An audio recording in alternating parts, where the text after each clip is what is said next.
কিছু জিনিস আজকাল দেখছি, আজকাল বর্তমান যুগে, যে আমরা ভাবতাম প্রথম যে বাইরের লোকরা প্রচুর শত্রুতামি করে নিজেদের সঙ্গে, কিন্তু আসলে সেরকমই নয়। আজকাল শত্রু হচ্ছে নিজেদের ঘরে নিজেদের রক্তের লোকেরা, নিজেদের আত্মীয় স্বজনরা।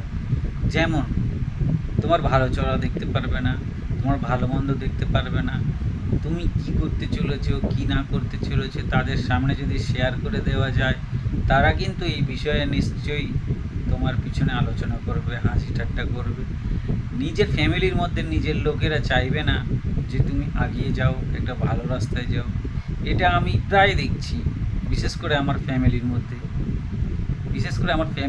দেখছি, আগের মতন ভাবতাম না বাইরের লোকরাই শত্রু হয়, নিজেদের লোকরা নিজেদের ভালোর জন্য হয়, কিন্তু একদমই না।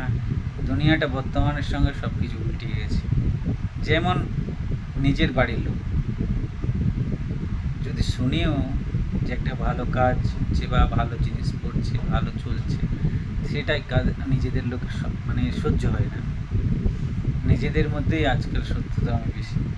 তাই নিজের লোককে বিশ্বাস করার থেকে আর নিজের লোকের কাছে অপমানই হওয়ার থেকে বাইরের লোকের কাছে অপমান হওয়া অনেক ভালো। এতে তোমার মান সম্মানের মূল্যটা অনেক বাঁচবে, অনেক